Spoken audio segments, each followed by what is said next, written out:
Park, which for me in a League Cup game where you're 90 minutes away from Wembley or at least getting back in contention, it's unacceptable, man. Like, a lot of you have played at St. James's Park already. A lot of you have been in them kind of games with us versus Newcastle. There's no positives, and especially Mikel Arteta, the players as well as Mikel Arteta. Arteta, I do like the way he approaches games generally. You know, I'm not happy with where we are as a club, but I'm not going to make out like we're mad shit and he's shit, we're second and all of those things allegedly, because I don't look at the league table. But these are the things. Like, when it comes into the games, yeah, Mikel Arteta doesn't change things when it clearly needs to be changed. He just dies on his sword. It's like, that's what we planned all week. That's what we're doing. You throw in the players losing individually in collective battles.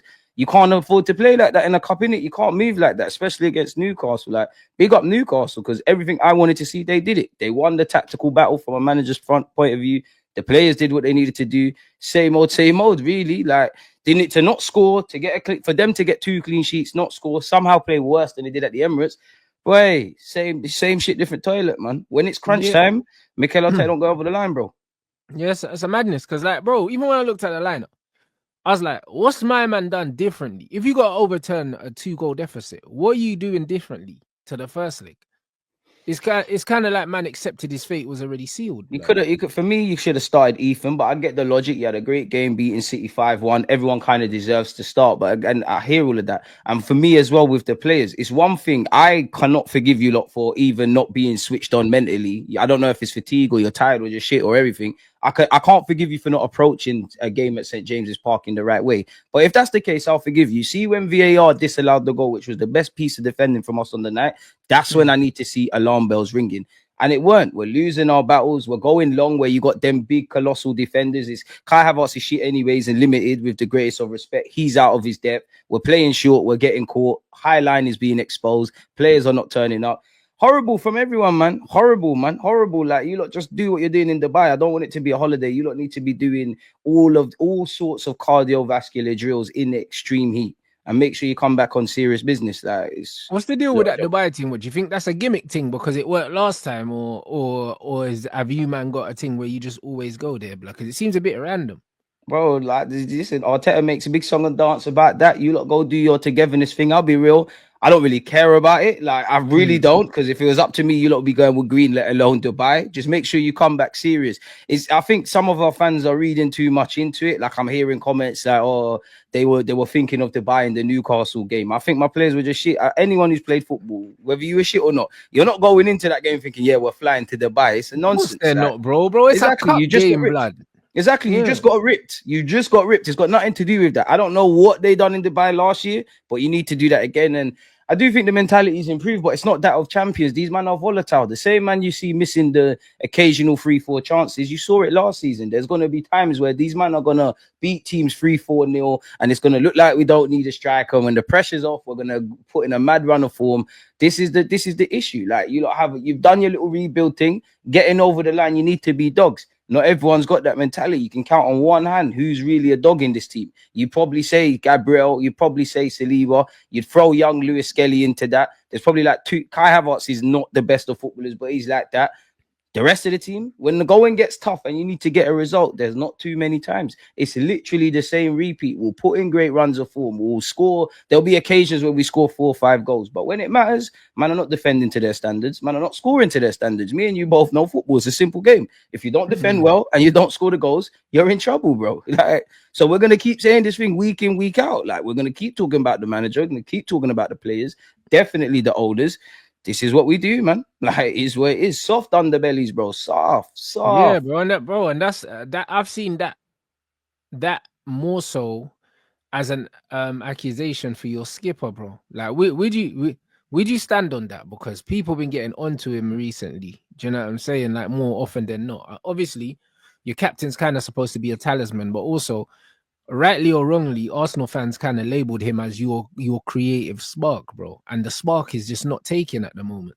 Where should we start? On the creative thing or the captain? Let's start creatively. Odegaard needs to do a lot better. I don't know what's happened since you've had that your season. You started, when you initially came back from your long-term injury, you started well and you've reverted back to type.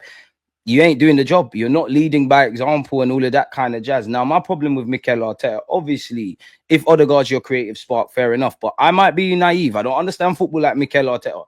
But I think creativity needs to come through from everywhere. When it's so structured and stuff and it doesn't have that healthy randomness, you leave yourself susceptible to it. Let's be honest. I got a lot of time for Odegaard. The man's soft. He's not the traditional kind of captain. But I do think too much is made of it. The United teams that won titles, the Arsenal teams that won titles, whether they were with it and dogs or they were soft, bro, there's 11 man out there. Like, just make it happen. I'm not going to act like this is new to me with Odegaard. Odegaard is not someone that if you got into problems in a nightclub, you'd want by your side. Like, for me in this team, if I could, I wouldn't strip Odegaard of the captaincy because we're at where we're at. It's a Gabriel or Declan Rice thing. They're the kind of traditional things. But it's all very soft and very nice and cozy where Arsenal is and kumbaya. And I hate to say this about my club, but I always say it. If you haven't watched Mighty Ducks, Cool Runnings, or what's the other one, Coach Carter, go watch that. Unfortunately, go watch that. If you ain't watched it, go watch it. That's what it is. It's very kumbaya, and I do think we've got a good foundation, all of that. As you know, I always say on your platform, brother, it's about getting over the line. I don't think we're terrible,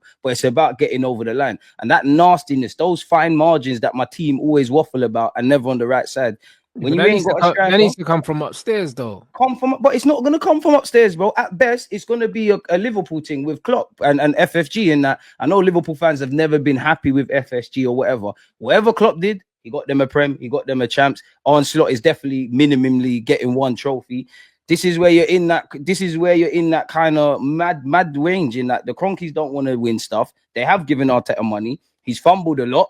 This is where we're at. That's why I feel you can't just blame the manager. You can't just blame the players. You can't just blame the Cronkies. I'm not saying to keep Arteta, but if we clip Arteta, the next manager is going to have to work in the remit. All this club is telling me, based on January and the summer, these man just want to get top four, bro. The top, and again, it's not mathematically a certain, but top four is cool. Why else? Logically, I guarantee you, Rats, if we were, I don't know how the points works, but if we were 6th, 7th, and it's looking like it's only a top 4 thing, and we're quote unquote in touching distance of it, anyone want to bet me we don't act and sign players in January? But we're on course to get that. That's why you look at the summer market, bro. It looks all but guaranteed, bro. That's why there's no reason to go out there and do anything. That's why it's comfortable, bro. Like, that's why it's comfortable. An owner that wants to win stuff, you go and get that. Whether Watkins is the guy or not, and people do this, he's 29. The club have gone against their own logic, because whether you bidded for him as to show face or bidded for him to genuinely get him, you still bidded for him. That 40 million, I'm no expert. I can't tell you what striker to get and what winger, but you really can't find a profile, bro. You can't. Really, where Ethan is our best attacker, Saka's irrelevant because he's injured. Jesus is gone. Kai Havertz, this is probably our problem. Like, as much as I don't think Kai's the guy, statistically and in terms of consistency, he's pulled his weight a lot more than some of his attacking teammates, which therein lies the issue. A team that wants to win the Prem, this is not sustainable. So you've kind of shot the manager in the foot. The manager's fumbled his thing. Look at the summer, bro. Even with all of these injuries, Calafiori is probably the best one, but Calafiori, Moreno, flipping Neto. I don't want to do a yard man dirty like Sterling, but none of these men are in the starting 11. There was not a single player that came in, and they don't really bring you on anyway. Like, not only are they not in the starting 11, but they don't really raise the level of the squad like that. Do you know what I'm saying? For me, it's the start. It's two things. This is what, and I got a lot of hate on my channel for saying it in the summer. I was like, all I want to do is be able to answer two things. Is there a striker, or winger, or players, or in midfield, actually, for long-term partner for Rice? Are we going to get players that immediately improve that starting 11? We never done that. At this moment in time, did we improve the depth? We never done that. Every question that we've been talking about as Arsenal fans, you've got an answer to it this season. We said if Ben White gets injured, if Odegaard gets injured or his form, what happens with Saka? What if we get mad injuries? A club that is serious, and I'm mainly talking about the ownership, a club that's serious. You look at last season and you say we finished 2 points off.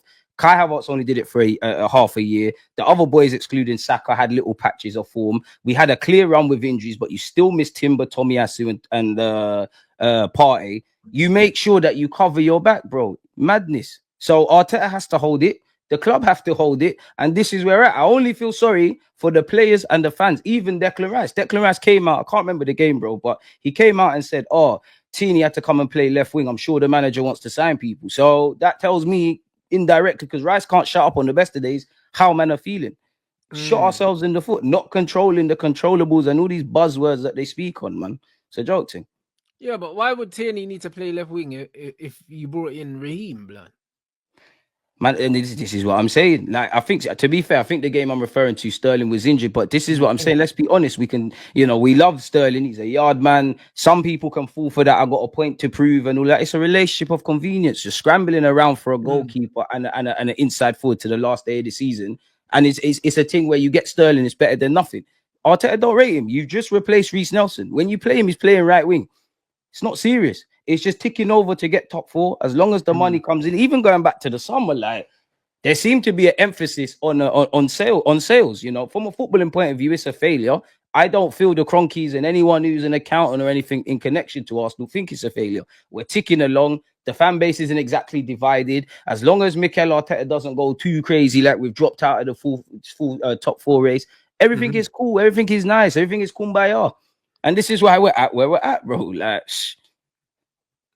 I'm saying the same things on your channel. Everything, week out, bro. Yeah. So effectively, everything's operating the way that it's supposed to.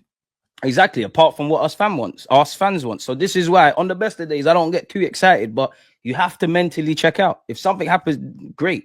If we somehow win the Prem or the champs, amazing. Like any fan, like if United were in this position, of course you want to be wrong and win trophies, but it's a fallacy, man. And especially when you know yourself, we've seen our teams win trophies. You need to be able to answer questions. You need to look at things harsher. I don't want to look at it for the sake of it. You ain't got a striker. You ain't got a striker. You ain't sorted out midfield. You don't, mainly the depth. Because it's all fun and games when you got one game a week and Arsenal fans want to do this. Oh, is it going to be White or Timber? You see, when you get into 3 games every 10 days, twice a week, the fixture calendar list is unforgiving, man. And this is why we're at where we're at. And I don't know whether I think Arteta's fumbled certain things and then the board, because this I think he fucked up the summer with the money he had. January's begging for signings. Things are not happening. Then you look at last year where at 2 occasions, he said we got one of the smallest squads. In the build up to the City game, he said we came into this season with 19 players coming off the back of 3-4 long-term injuries, trying to compete in 4 trophies. Now, I say that not to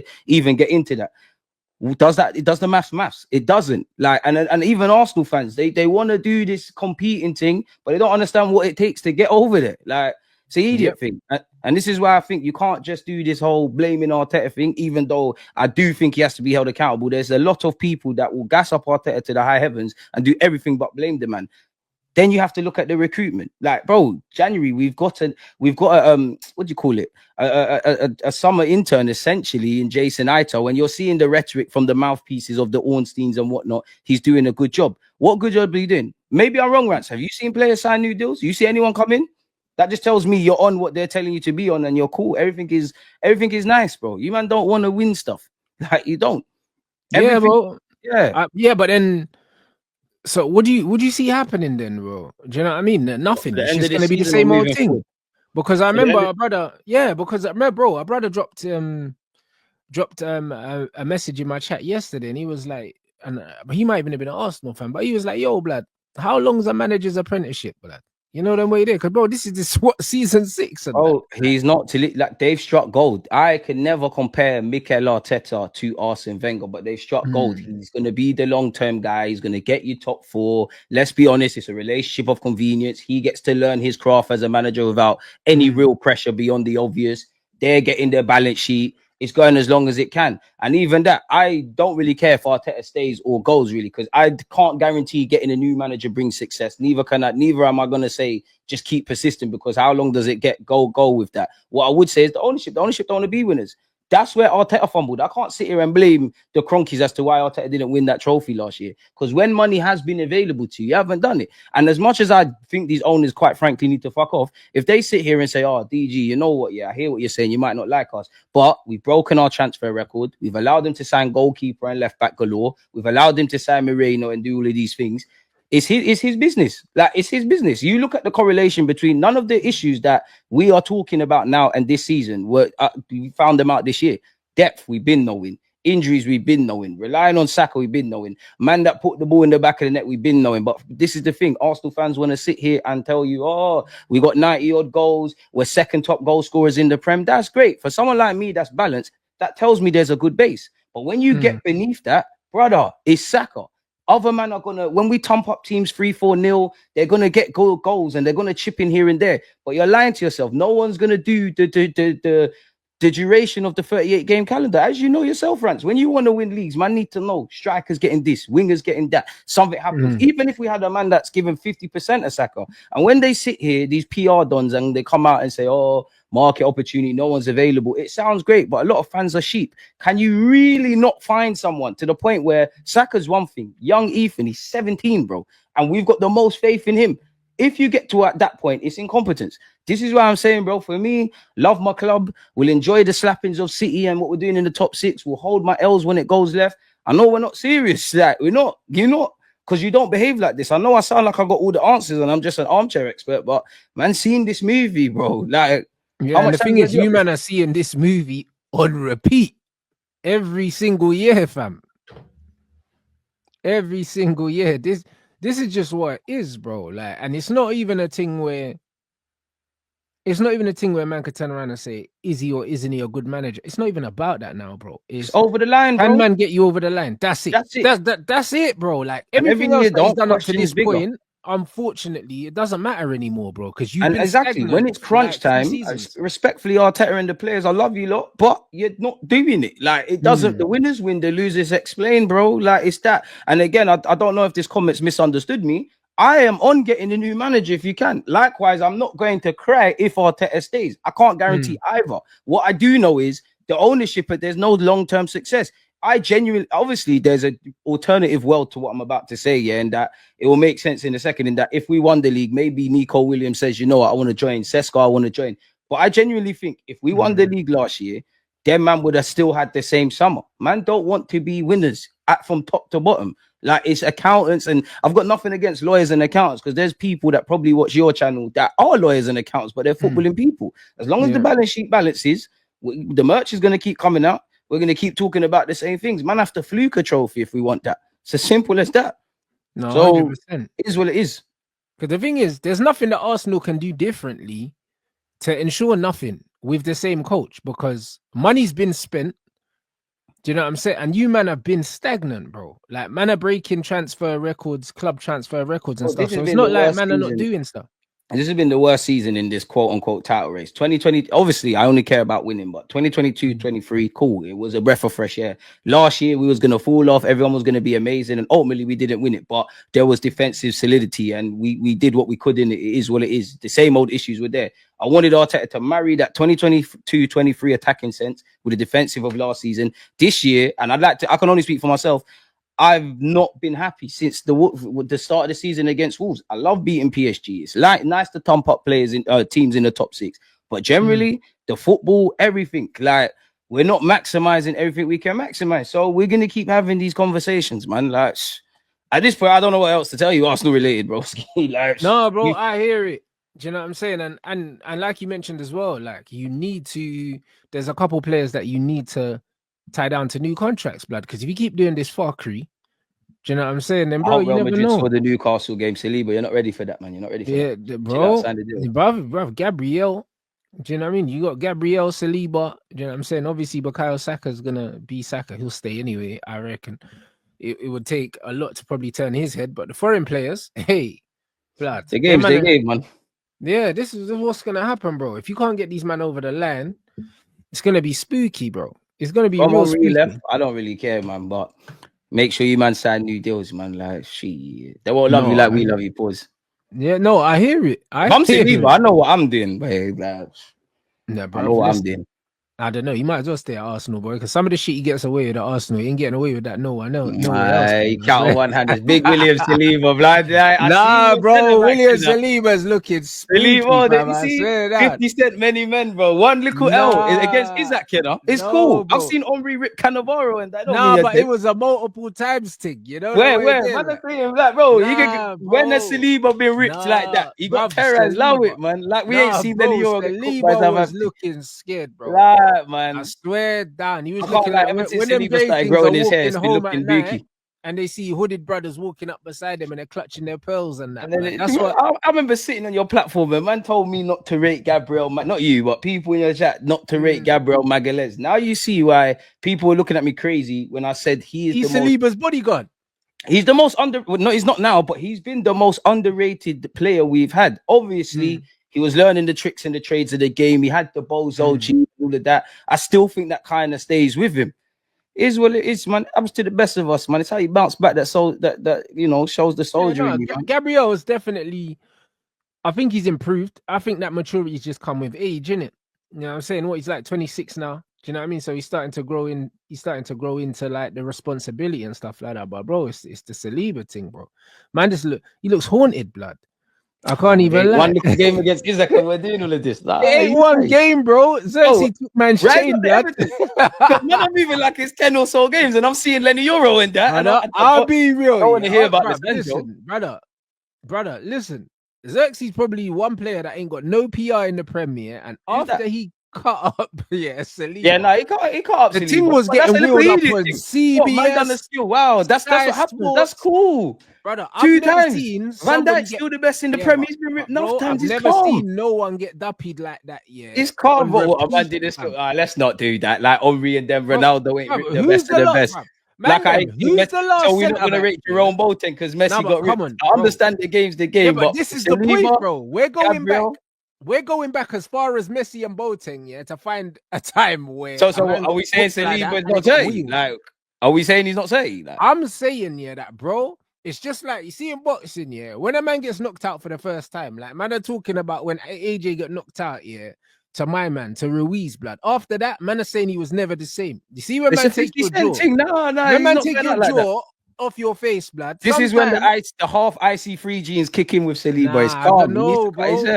Bro, you can go sleep, bro. Once you can go sleep, you get gun shy, blood. That's what are we saying here? Saliba's not saying. Like, what are we saying here? I'm just saying like, like the last 2-3 years, he's not been doing mad crud worth to Terminator. Like, what are we saying here? Bro, I'm saying the force field got destroyed, and now my man's looking unsure of himself. He's up till he frees up. He's here, man. He's calm, man. He's calm, man. We can't act like Saliba's not great, mate. Nah, bro. He's double taking now. Before he would just do stuff. You know what I mean? And now he's overthinking it. Fam. He's calm, man. The W still outweigh the L's where Saliba's concerned. What they are, man. Saliba, hold your head up, man.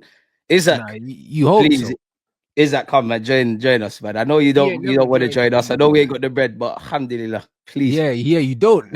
You ain't got the money. Let me dream, man. And the thing is, bro, listen.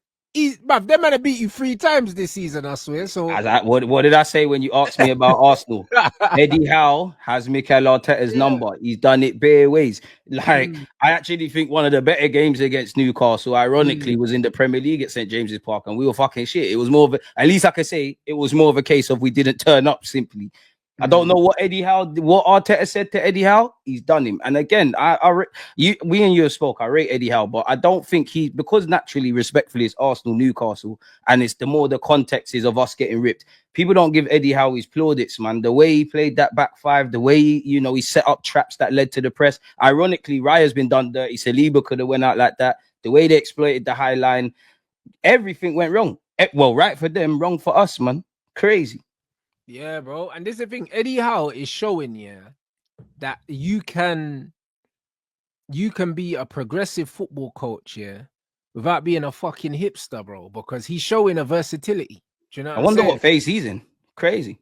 It's bro. His first phase was getting these man Champions League football. Do you know how much well, me and you have said it before, bro. This is the worst thing to happen in football is this phase thing, because where Arsenal's concerned, it's bare field tilt pricks that can't do 10 kick-ups. It's all out of context. There's always explaining. Like, I'm respectfully, all of these dons, I know more about ball than them. I can par with them, but I use my eyes, bro. These same guys were saying we don't need a striker because Kai Havertz did it for half a year. He can do it for the majority of the season. I'm sorry. That's kumbaya stuff, bro. It does not make sense. Respectfully to Kai, because I don't want this to come across as I'm drawing out Kai. For me, it's gone past the point of Kai. Kai, you've maxed yourself out. You've made yourself one of the more reliable players. If I'm saying this, what is there to be said about the recruitment, about how we've built the squad and all of this jazz? It's a madness. Arsenal will always, it's 4-play FC. They'll give you enough to get horny. Pause. When it's time to bust, we're not busting in no pum-pum. It's peak. It's peak, bro. Yeah, bro. It's mad for you lot, bro. It's mad for you lot. And you know what spun me as well? It's like you didn't sign no one in January. Then man tried to tease you with the talk of Zubomendi in the summer and that. Bro, I've never seen, brother, I have never seen a man talking about summer signings in January. Bro, and do you know I don't care about that? You're not holding the shirt, bro. Yeah, like you're not holding the shirt. Like if you're holding the shirt, yeah, Zubimendi, this, that, and the other. Even that's atrocious. But if you're holding the shirt, great. I don't want to hear in talks market opportunity, and this is why.